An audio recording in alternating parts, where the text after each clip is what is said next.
At number 20, we have Pogorelich playing Chopin Nocturne in E major, opus 62, number 2.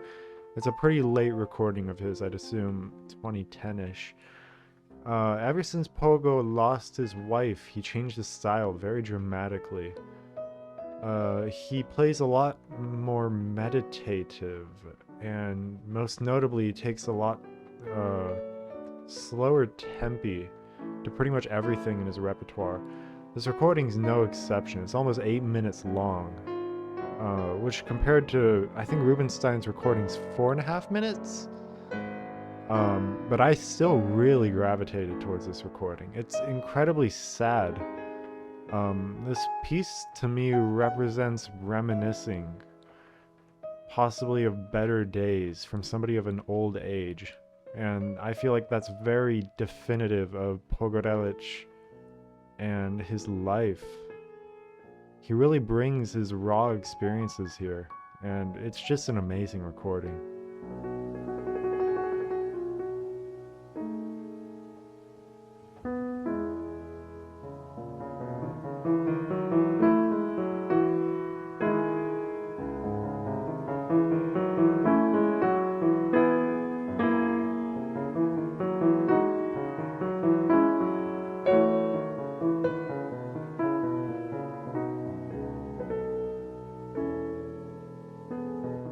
At number 19, I chose a specific excerpt of Bach's Third English Suite, the Sarabande, played by Sviatoslav Richter. Now this recording holds very similar mood to the previous Nocturne on this list, as it's a 10-minute recording of an otherwise 3-minute piece. He takes slow tempo, and he also takes a lot of repeats that aren't in the score. And it creates this effect of, like, agonizing, spiraling despair, as if I'm watching Richter dig his own grave right in front of me. It's super depressing recording.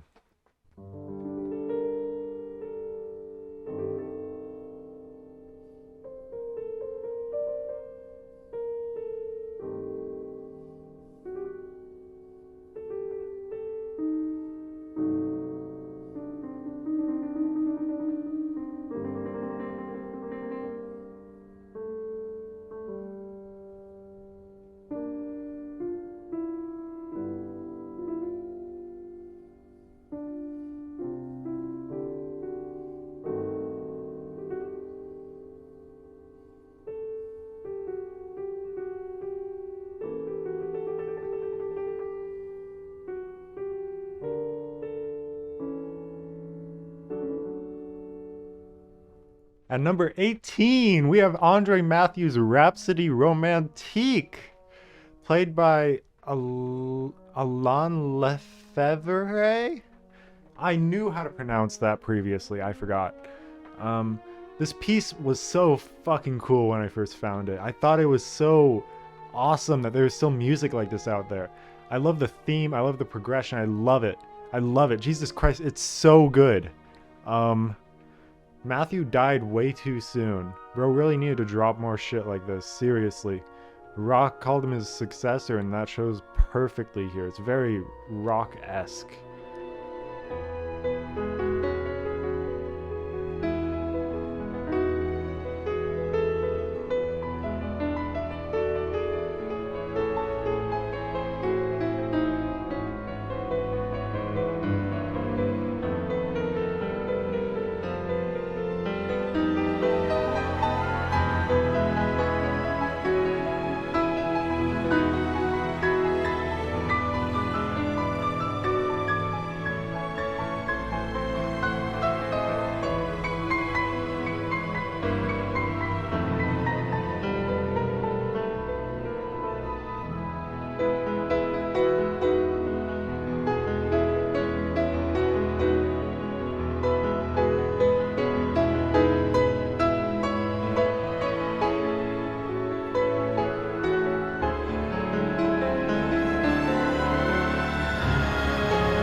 Number 17, Horowitz playing Scriabin's Vers la Flamme.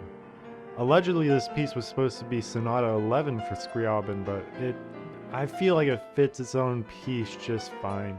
It sounds a bit too much like Sonata 10 for it to cohesively fit that sort of narrative, just for me. Horowitz really fucking knows how to play this piece. He perfectly encapsulates that feeling of heat death, that inevitability of absolute chaos and destruction. Horowitz got it right.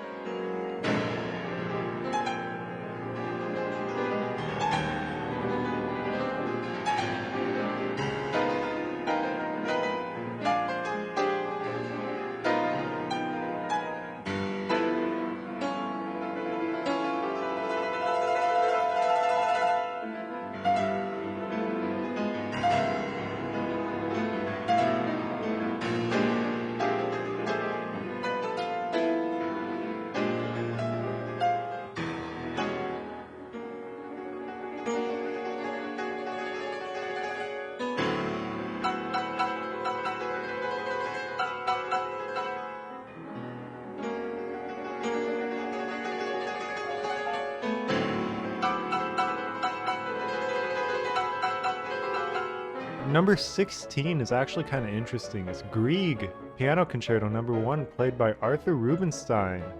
I say it's interesting because I'm surprised I haven't heard this piece way earlier. It's Grieg Concerto, I don't know what else you want me to say. It's iconic, front to back, one of the best endings to a piece I've ever heard. Jesus Christ, those horns, dog! Those horns!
Pogorelich, again at 15, with his Chopin's second sonata live at the Chopin competition. It's Pogorelich. He's so fucking good here. I love the tempo. I love the passion. Funeral March is insanely good. Like, really, it's insanely good. I love everything about this recording. It's just so good. Just listen to this shit, dude.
Number 14. Now this is the first I'd ever heard of this pianist, Maria Yudina.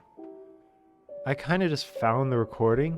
It's of Lacrimosa, transcribed for solo piano. I don't really listen to Mozart, which is something I'll hopefully fix this year. but this recording is so good. Again, I guess I have a trend of liking people that take creative liberties with tempo, because this recording is again much slower than usual. You're gonna get a lot more of those in the future for this list. There's gonna be a lot more slow recordings. I just love them. This recording is special. It's very painful. I don't really have words to describe my feelings here. It's just agonizing.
Rock Cello Sonata, let's go! 13.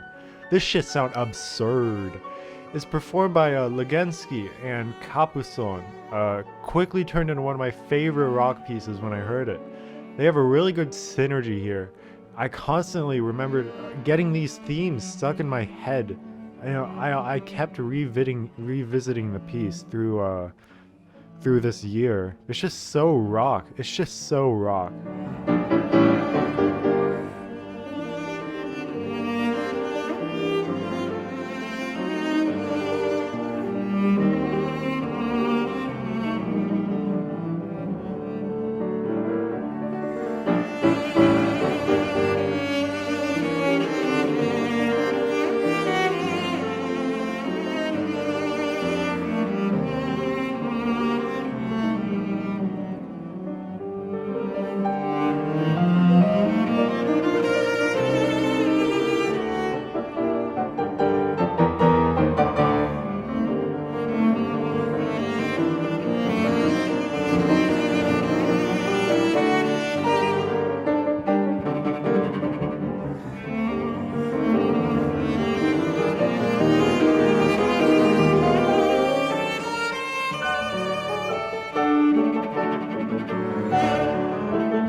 At 12, the first non-piano entry, Beethoven's 7th String Quartet, Opus 59 No. 1, played by the Alban Berg Quartet. I discovered this piece or recording through a Rubinstein interview. He played a snippet of the third movement on piano, and I went on a manhunt to find what the piece was. I was not disappointed in the slightest. I love the string quartet so much. It's actually my favorite string quartet. I love it. It's not. It's just good. It's just good. It makes me happy.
Alfred Cortot takes number 11 with his Chopin Farewell Waltz, number 9, Opus 69, number 1.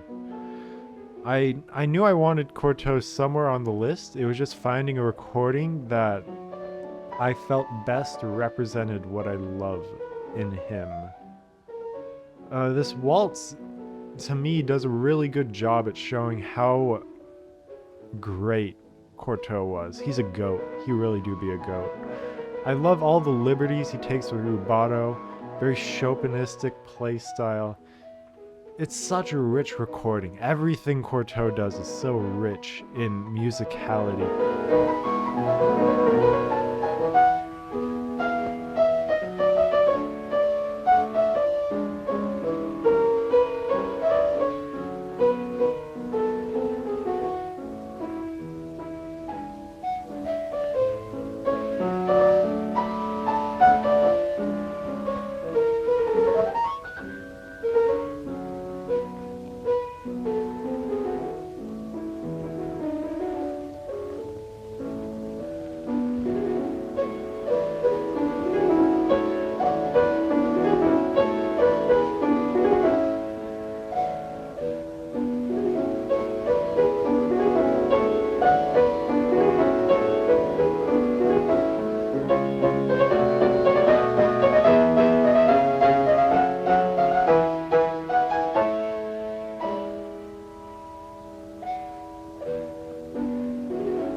Number 10, taken by Nirachazi. Nirachazi, of all people. I love him. Playing his own transcription of the second movement of Rock's second piano concerto. Transcription for solo piano. As you'd expect from a list of mine, again, slow tempo, very slow, serves the piece well too. Nirachazi lets you bask in the glory of every single chord within the 15 minutes of this recording. It's pure bliss. Rock 2 is my favorite piece of all time, so it's not surprising that it snuck its way into this list, even though I definitely didn't find it this year. I just love Nirachazi. I love what he does. He's so raw. He's so real. He's based. Based Nirachazi.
A violin sonata at number 9, Mettner's first violin sonata.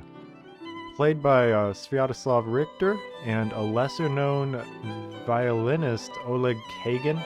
This was in competition with Rock's cello sonata for a bit, but it got placed a lot higher on the list due to it just being much more compact and lovable for me personally. To me, I get so much enjoyment out of this, especially the scherzando. The whole piece is dope, but the theme in the scherzando is just so good.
Number 8, one of the sickest recordings I've ever heard.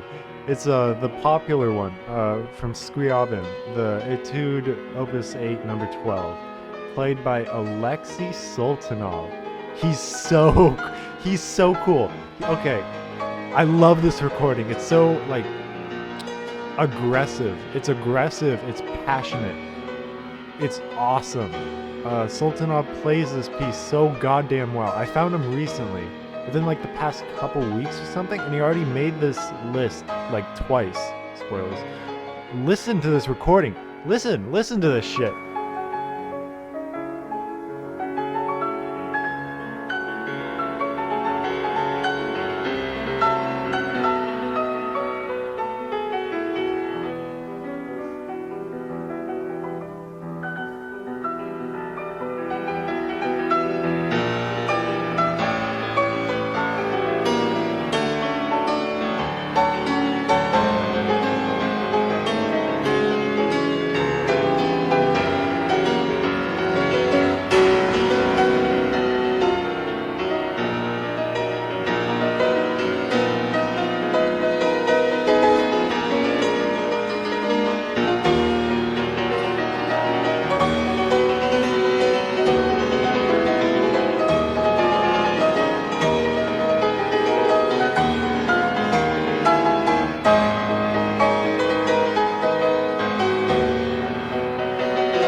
Number 7, Scriabin back-to-back with Pogorelich playing his 4th sonata. No surprise here. His rubato in the melody is so smart. It's so smart. It's unmatched. It pretty much, all other recordings are unlistenable because of this one recording here. I feel wrong for saying that, but it's so true to me.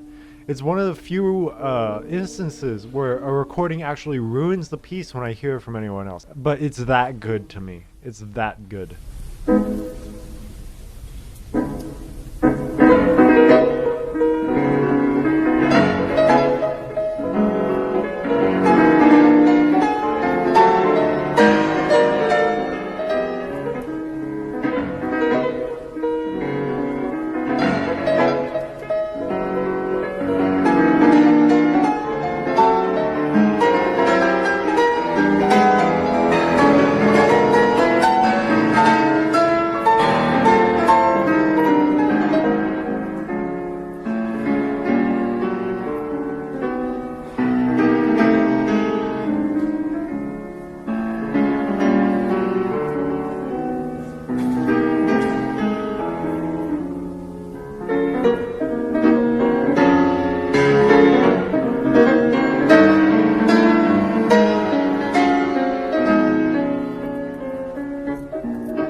Sultanov coming back for number 6, playing Liszt's Mephisto Waltz. This recording is so dope. Oh my god, where do I start? He's so, again, aggressive. He breaks a string live within the first 2 minutes and proceeds to play his fucking brains out with a Horowitz-like rendition, most notably, like, you know, it's like the extreme dynamic shifts between like the pianissimo, staccato, like in the staccato flurries and the triple forte chords in perfect juxtaposition. He just don't miss. This guy don't miss.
Number 5 goes to Nirachazi, Valet de Obermann. That's probably how you pronounce it. Slow recording as usual, clocking in at 20 minutes compared to a usual 10 or 12. It's Nirachazi.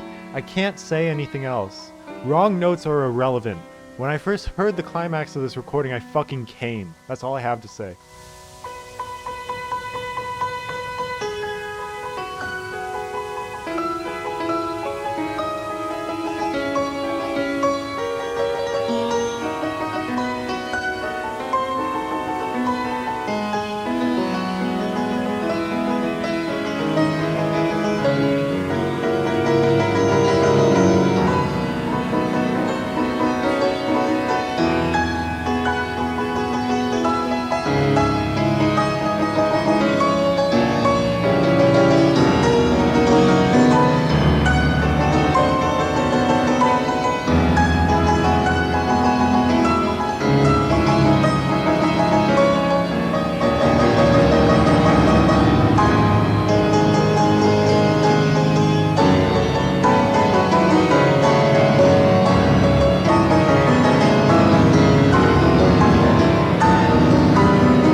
Pogorelich at number 4 on the list with Liszt's Wilde Jagd.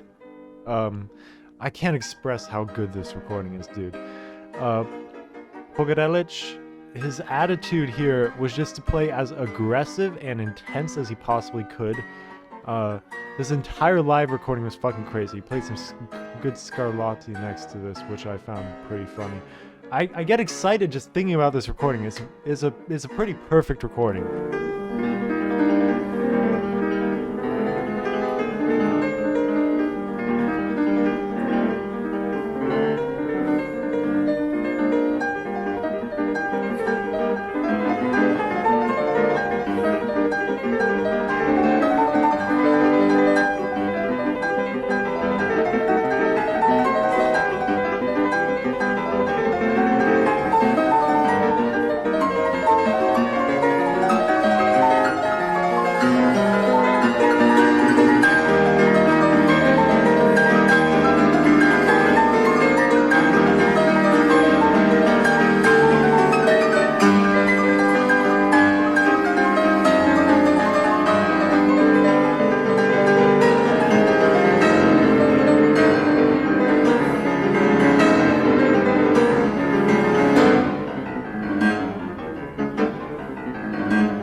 Number 3, I had heard Mettner's Night Wind Sonata in the past, back when I did my first sonata binge of him. It took about like 4 half-assed listens to realize there was something really here, and one day I decided to listen to it front to back, giving it my undivided attention, and now it's by far my favorite piano sonata ever. This recording I'm going to list here is of a pianist named Ponichevny. I'd never heard of him before, but his recording's pretty bomb. This is one of the few pieces where, for me, the notes transcend the recordings. I've listened to as many different recordings of this piece as I could, and I always thoroughly enjoyed them. I just love the piece so much. I want to hear it. I just really want to hear the piece. I went with this recording, though, because it's the most aggressive and also most well-rounded, in my opinion. You can kind of tell I like aggressive recordings, can't you?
Number 2, holding the only other non-piano recording on this list, Schubert's legendary string quintet, 956. It's one of the most beautiful pieces I'm ever going to hear in my life, and I'm positive of that. I highly doubt I'll find any other pieces, at least of chamber music, that beat this. I don't know, I guess I'll go with the Isaac Stern recording, 1952. I just love music so much.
Number 1, my number 1 pick for favorite pieces that I heard this year. You might be disappointed in me here, maybe not, but I did indeed discover Glenn Gould this year, so it's really not a competition when I'm forced to put the 1981 Goldberg Variations recording at number 1.